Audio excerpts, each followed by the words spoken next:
Hello everyone, welcome to my channel Study of Life. तो yes, welcome to another video of PhD motivation series. ये second video है. पहले video में मैंने ये बताया है कि how to choose your research lab. तो yes, अब आप मेरे हिसाब से आप अपनी लैब चूज कर चुके हैं and now you have entered into your lab and enrolled yourself into PhD. तो अब जो सबसे इम्पोर्टेंट काम है पीएचडी का वो ये है कि रिसर्च टॉपिक चुनना जो जिसके ऊपर पूरा दारोमदार आपकी आगे की लाइफ का और आपकी पीएचडी लाइफ का तो टिका ही होता है। तो यस, इस वीडियो में हम लोग यही देखेंगे कि कैसे अपनी पीएचडी का रिसर्च टॉपिक आप सेलेक्ट करें। तो यस, अब आते हैं रिसर्च टॉपिक कैसे डिसाइड करें। तो रिसर्च टॉपिक डिसाइड करने के लिए सबसे पहली चीज एक बात दिमाग में एकदम अच्छे से बैठा लीजिए कि PhD is just a training. You can not do each and everything related to one topic in just 2 to 3 years। 2 to 3 years कैसे? क्योंकि पीएचडी में सपोज आप 5 साल एक आइडियल टाइम मान के चल रहे हो। पहला साल आपका कोर्स वर्क और बाकी फॉर्मेलिटीज, रिसर्च प्लान प्रपोजल और एसओपी डिफेंस और सब चीज में निकल जाता है, लिटरेचर सर्वे ये सब चीज में निकल जाता है। और आखिरी का साल कंपाइलेशन में निकल जाता है। तो बचे आपके पास कितने साल? 3 साल। और 3 साल का टाइम बहुत लिमिटेड होता है, वो यूं चुटकियों में बीत जाता है। तो इसलिए रिसर्च का टॉपिक ऐसा रखें जो कि 2 से 3 साल में पूरा हो सके। और मैं तो कहूंगी अगर 2 साल में पूरा हो जाए, क्योंकि जरूरी नहीं है कि आपके सारे एक्सपेरिमेंट लाइन से सही हो। कभी कभी ऐसा सेटबैक भी होता है कि आपने एक्सपेरिमेंट किया, रिजल्ट नहीं आया और आपके 6 महीने ऐसे ही खराब। या फिर आपने 6 महीने तक कॉलोनी मेंटेन की और आपके अचानक से माइस या जो भी एनिमल्स पे आप काम कर रहे हो वो अचानक से मर गए या कुछ भी हो सकता है। तो 6 महीना तो अपने हैंड में रखना ही चाहिए एक्स्ट्रा। तो यस, ये एक स्ट्रेटेजी है जो मुझे लगता है, जो मैंने सीखी है कि आप अपने दिमाग में रखिए। तो आप अपने पास एक्टिवली काम करने के लिए 2.5 years ही समझे। और आधे 6 महीने आप एक्सपेरिमेंटेशन को दे सकते हैं कि कुछ आप अलग करना चाहते हैं। अगर वो नहीं सही हुआ तो भी आपकी स्ट्रैटेजी पे कोई फर्क नहीं पड़ेगा। तो अब आपको अपना रिसर्च टॉपिक ऐसे प्लान करना है जो 2.5 years में पूरा हो जाए। और ठीक है, तो यस, ये सबसे ज्यादा इम्पोर्टेंट पॉइंट है। मैंने इसको सबसे लास्ट में लिखा, बट इट्स ओके। और सबसे जो इम्पोर्टेंट चीज है कि रिसर्च का टॉपिक कभी भी पिन पॉइंट नहीं होना चाहिए कि यस आपने इस एक्स एक्स नाम के एक ड्रग का इफेक्ट आप देख रहे हैं कैंसर में या फिर डायबिटीज में या फिर किसी भी डिजीज में। रिसर्च का टॉपिक हमेशा ब्रॉड होना चाहिए। अगर वो एक्स ड्रग काम नहीं की तो 2.5 साल बाद आप क्या करोगे? तो yes, time can not be reversed. तो इसलिए रिसर्च का टॉपिक हमेशा ब्रॉड सेलेक्ट करें।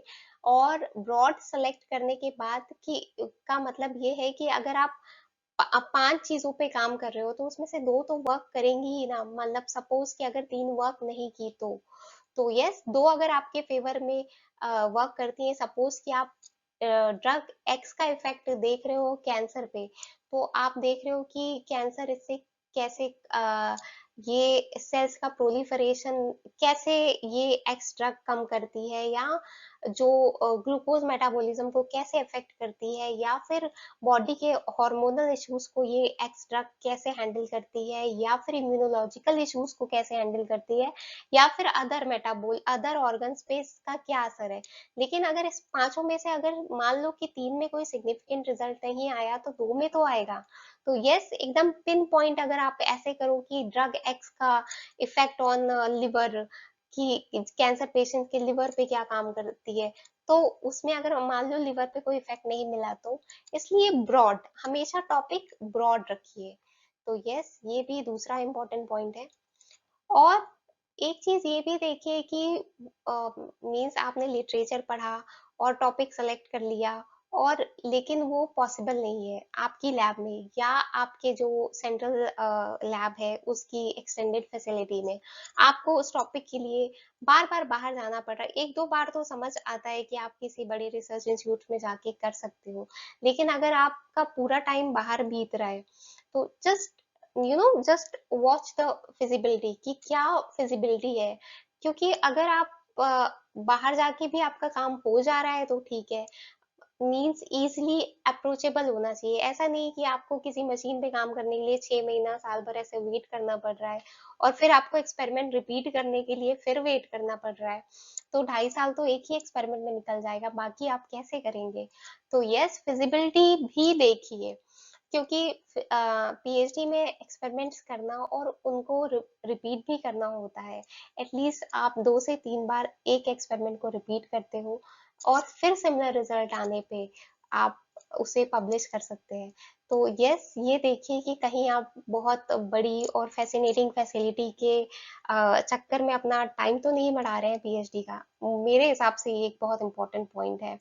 और अगर आपको बहुत अच्छी फैसिलिटी अगर इजीली अवेलेबल है तो फिर क्या बात है, तो फिर तो ठीक है। तो यस, ये भी इम्पोर्टेंट पॉइंट है। और अब ये देखते हैं, रिसर्च का मतलब ही होता है कि जो पहले जो जाना जा चुका हो उसे फिर से सर्च करना। तो यस, अब आपको आप जब अपना जो कंसर्न टॉपिक है, जब आप देखोगे इंटरनेट पे, तो आप वो टॉपिक अपना पीएचडी टॉपिक ही जस्ट आप अगर टाइप करोगी गूगल पे तो आपको रिलेटेड रिसर्च बहुत सारी मिल जाएगी। लेकिन आपको बस यही देखना है कि क्या पिछली रिसर्च में जो पॉइंट्स थे, जो डॉट्स थे, पिछली रिसर्च जो क्वेश्चन उन्होंने पुट अप किए थे पिछली रिसर्च ने, क्या मेरी रिसर्च उन डॉट्स को कनेक्ट कर रही है। और हो सकता है कि आपकी लैब के किसी सीनियर की रिसर्च में कुछ क्वेश्चंस रह गए हो जिसका आपकी गाइड ने जो टॉपिक वो आपको दिया हो। तो क्या आपकी रिसर्च से वो डॉट्स, वो जो क्वेश्चन थे कि यस, एक पर्टिकुलर सपोज इम्यून सेल्स, किसी ने टी सेल्स का इफेक्ट देख लिया, टी सेल पे इफेक्ट देख लिया किसी ड्रग का, और किसी ने बी सेल्स पे देख लिया। तो बाकी क्या आपकी रिसर्च ये कनेक्ट कर रही है कि ये पर्टिकुलर जो ड्रग है, अ, ये कैसे इन दोनों को इफेक्ट करती है, और इसके अलावा और क्या-क्या फैक्टर्स हैं जिनको ये इफेक्ट करती है। तो क्या और क्या फैक्टर्स हो सकते हैं जिनको ये इफेक्ट करती है, और that's how in turn it affects these two. Means just example, आपको ये जरूर देखना है कि पिछली स्टडी का जो क्वेश्चन दिया गया है, में जो क्वेश्चन अराइज हुए हैं, वो आपकी रिसर्च कैसे आंसर करती है। क्योंकि ऐसा कोई भी यूनिक टॉपिक आपको आज के टाइम में, रिसर्च बहुत तेजी से हो रही है तो यूनिक टॉपिक मिलना बहुत मुश्किल है। लेकिन आपको वही डॉट्स निकालने हैं, स्टडी में वही क्वेश्चंस निकालने हैं कि जो कि ये क्वेश्चन इसमें एड्रेस नहीं किया गया है, ये मैं एड्रेस करूंगा। तो ये हो सकता है आपका एडिशन हो सकता है, क्योंकि 2.5-3 साल में आप कुछ एकदम नया सा प्रूफ नहीं कर सकते। You can only add some points to the existing work. ये चीज बहुत बड़ा फैक्ट है, और इसे आपको अगर एक्सेप्ट कर ले तो बहुत अच्छा है, क्योंकि आप कुछ डॉट्स जो ऐड कर रहे हैं वो फिर आगे आने वाली रिसर्च का बेस बन सकता है। तो यस। और हाँ, अगर अब फिर एक क्वेश्चन आता है कि रिसर्च में यूनिकनेस बहुत ज्यादा होनी चाहिए। मतलब यूनिकनेस का मतलब ये नहीं, जैसा मैंने कहा कि कोई भी टॉपिक आप गूगल पे डालो आपको रिसर्च पेपर मिल जाएंगे, तो कोई भी टॉपिक एकदम नया नहीं है, उस पे रिसर्च हो चुकी है। लेकिन यूनिकनेस होनी चाहिए in terms of your thoughts, your approach, your problem. आपकी जो प्रॉब्लम है कि यस, इस ड्रग एक्स का सपोज कि हर पैरामीटर इफेक्ट किया है, इसका लिवर पे इफेक्ट देखा जा चुका है, ये कैंसर पेशेंट में काम करती है, इसका एड्रीनल पे इफेक्ट देखा जा चुका है। I am just giving an example. तो आप सपोज आप देख रहे हो कि ये इम्यूनोलॉजिकल सिस्टम पे कैसे अफेक्ट करती है, और अ, आपको ये डेटा पहले से पता हुआ है कि हाँ, यहाँ ये इन्फ्लेमेशन कर देती है, इन्फ्लेमेशन बढ़ा देती है, इसके सिक्रीशंस को कम कर देती है। तो अब आप देख रहे हो कि यस, पर्टिकुलर माइस मॉडल ही ले लेते हैं, उसमें अब इसके इम्यूनोलॉजिकल फैक्टर्स पे इस ड्रग का क्या असर है। तो you can only add to the quality of the existing drug X. Means you cannot study the whole system, the impact of drug X on the whole system in just 2-3 years. So yes, ये था मेरा कहने का मतलब uniqueness से, कि uniqueness आपके वे, आपने जिस क्वेश्चन को एड्रेस किया उसमें यूनिकनेस होनी चाहिए, जिस तरीके से एड्रेस किया या जो इंफॉर्मेशन दी इसके बारे में उसमें यूनिकनेस होनी चाहिए। लेकिन यस ये है कि लिटरेचर, तभी तो आप रिव्यू ऑफ लिटरेचर करते हो, तभी तो आप रेफरेंसेस देते हो, क्योंकि ऑलरेडी रिसर्च अवेलेबल है। Just you are giving the answer of an unanswered question related to that topic. और ये बहुत ही प्लस पॉइंट है, जैसे कुछ बच्चे जो पेटेंट करा लेते हैं, जिनका पेटेंट होता है, और कुछ अगर सपोज अगर बायो की बात कर रहे हैं, तो अगर आपने एक्सट्रा का कुछ थेरेप्यूटिक एप्लीकेशन है, सपोज आप माइस पे काम कर रहे हो, लेकिन आप अगर ये कहो अपनी स्टडी में कि यस ह्यूमन में अगर माइस में ये ऐसे ट्रीट कर रहा है डिजीज को, किसी भी डिजीज को, तो ये ह्यूमन में फ्यूचर में एप्लीकेशन में काम आ सकता है। तो ये एक अच्छी बात है।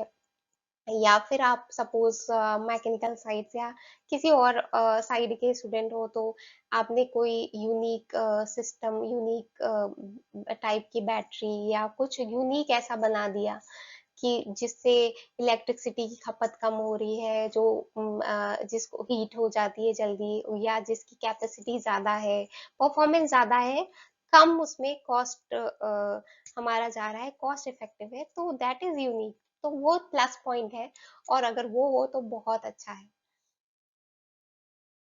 तो यस फिर से एक बार समराइज करते हैं कि कैसे सेलेक्ट करें स्टेप बाय स्टेप।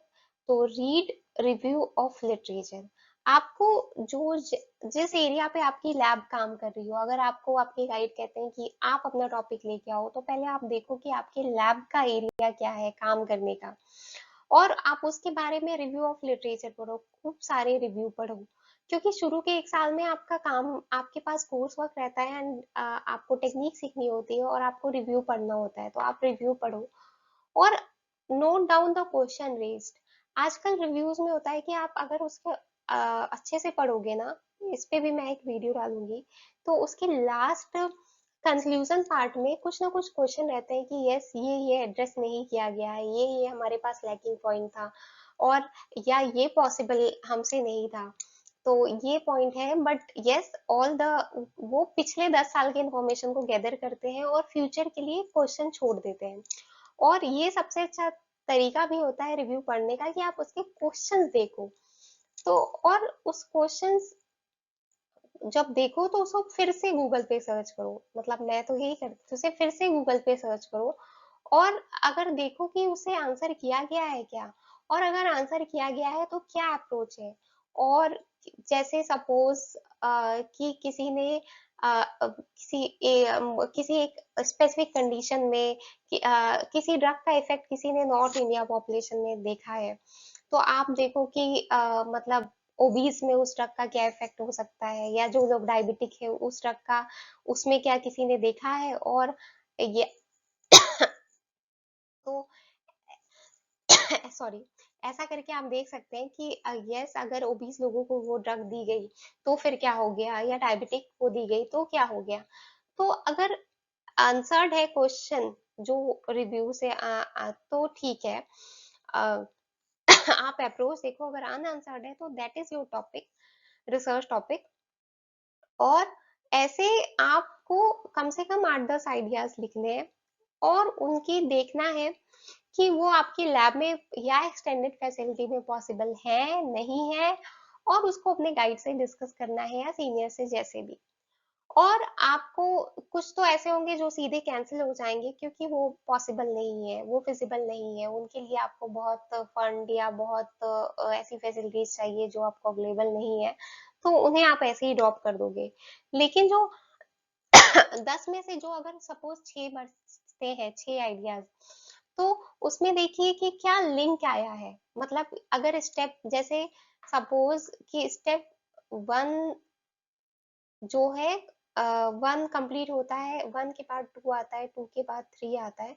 तो आपके सारे अगर आइडियाज़ अगर एक-दूसरे का वो हो रिलेटेड हो कि यस आपने ड्रग एक्स का पहले टी सेल पे देखा, फिर बी सेल पे देखा, फिर देख लिया कि मतलब बाकी इम्यून सप्रेसिव सेल्स पे क्या असर हो रहा है, फिर होल एंडोक्राइन पे देख लिया। तो कुल मिला के आपने ड्रग एक्स का इम्यून एंडोक्राइन पार्ट कवर कर लिया।